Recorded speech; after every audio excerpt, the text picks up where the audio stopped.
Alright, it's Si here on TBFM Internet Radio. I'm sat here with Chris from Winterfylleth. How are you doing? Alright, how are you? I'm very well.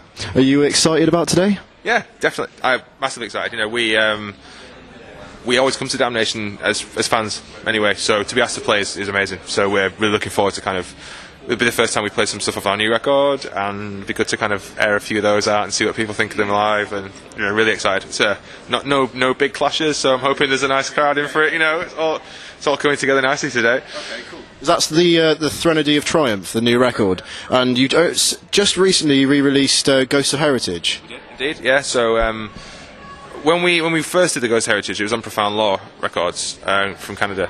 And we'd recorded a couple of extra tracks at the time that we were planning to do a split with Woden's Throne with, but one thing led to another, and we didn't end up doing it because their record got delayed ages with the guys at Nagura Bunget and stuff like that. So we never used those tracks or anything. We ended up re-recording them on the Mercy and Sphere.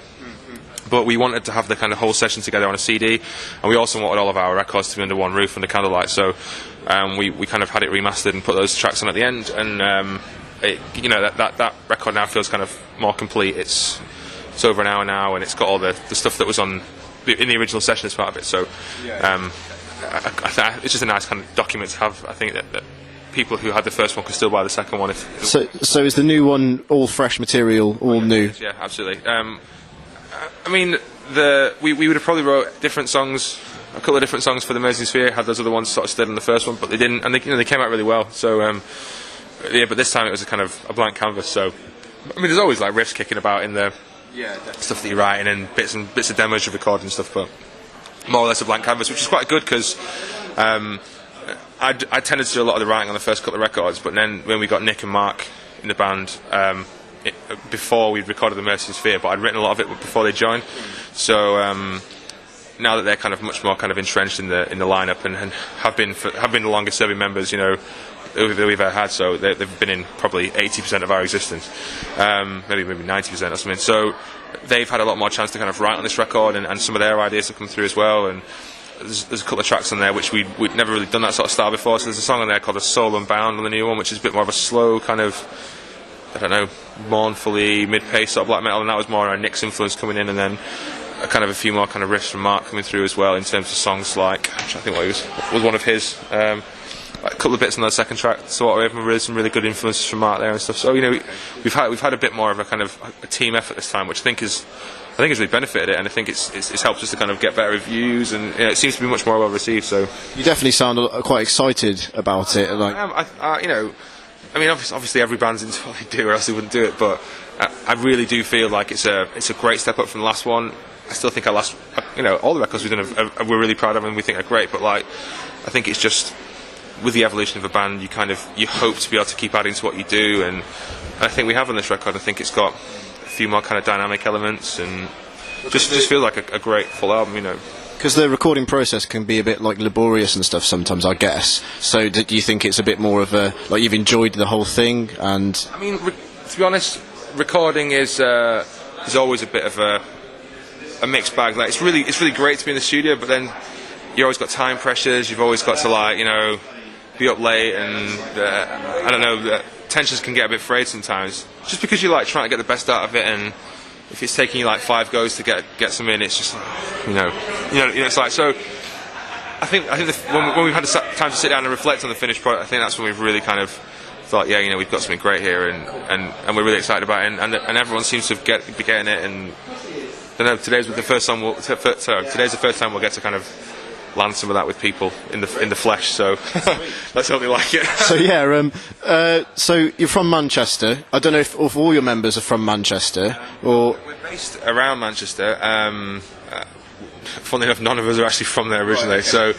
So easier than putting all the different things. Yeah, I mean, we all live in Cheshire now, just outside of Manchester. So Mark actually lives in Hull, our other guitarist, but Nick, Simon, and I, we all live like within sort of 5 minutes of each other. So it's just, yeah, Manchester as well. But we're all, you know, Nick's from Tameside, I'm from Huddersfield, Simon's from Worcester. So, you know, like we're not a Manchester band as such, but we are, you know, we met there, we rehearsed there, we all live there now. So hence why we are Manchester. So what do you think of the local scene, kind of around here? You know, in the north.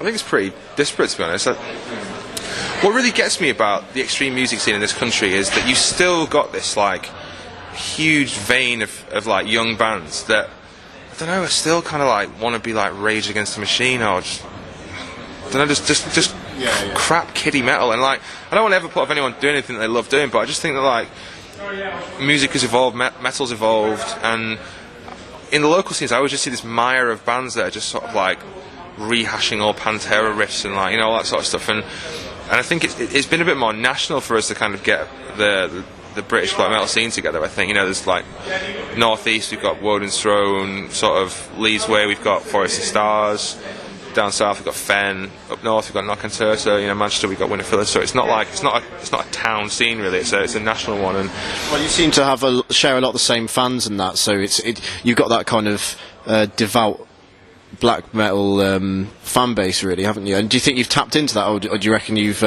stirred it up? I'd like to think that, you know, we have, of course, but I think it's a cumulative effort, and I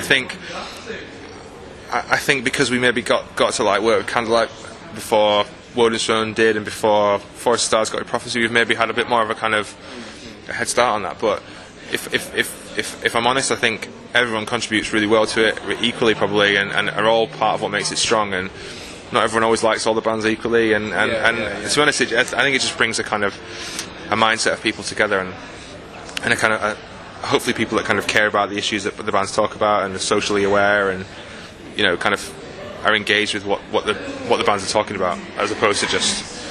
Okay, so what is Winterfylleth talking about? What would, if you could describe it in 3 words, what would they be? The most, you know, all your bandmates would agree with, and you'd say this is Winterfylleth. Socio-political change. I like.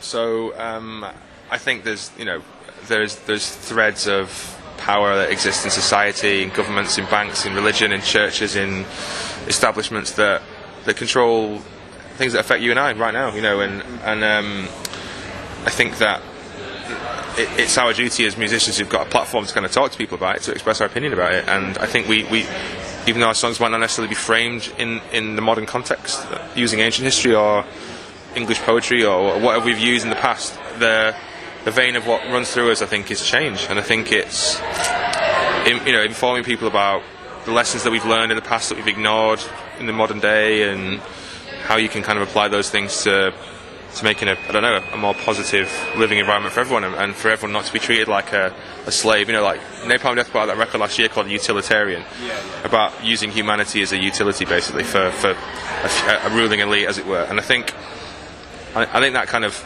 really harks back to the kind of the effect of that, of the stuff that we're talking about. You know, that's it bearing out in people. And I think that so our idea would be to kind of make people be aware of these things, and, you know, look at like the governments in, you know, Egypt and all those sorts of places where the people have just gone, nah, fuck this. And all it takes is that spark in people, and that.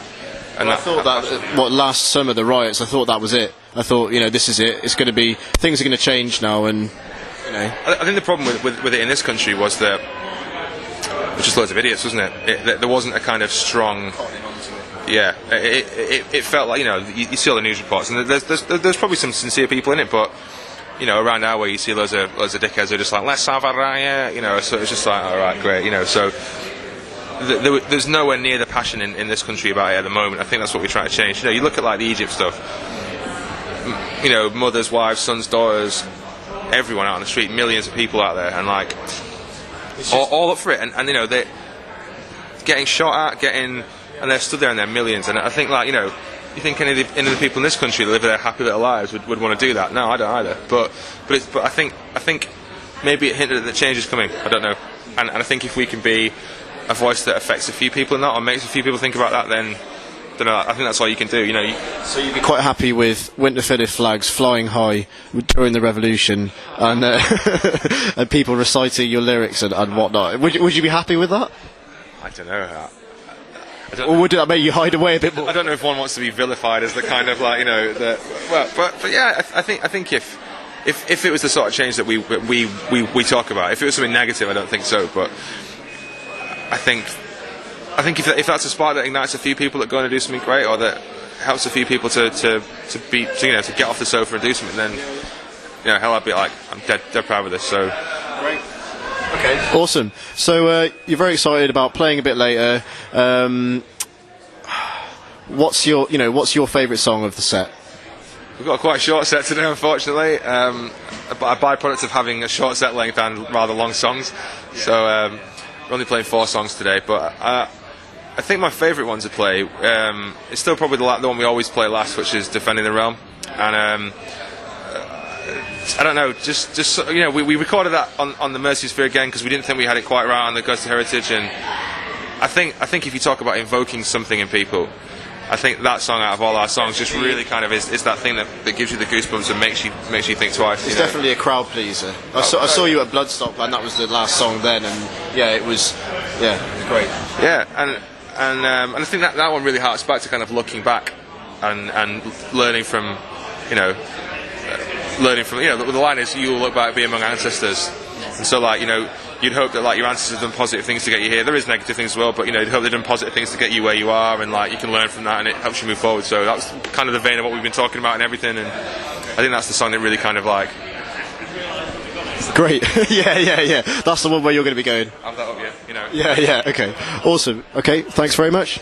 This is Chris from Winterfylleth on TBFM Online.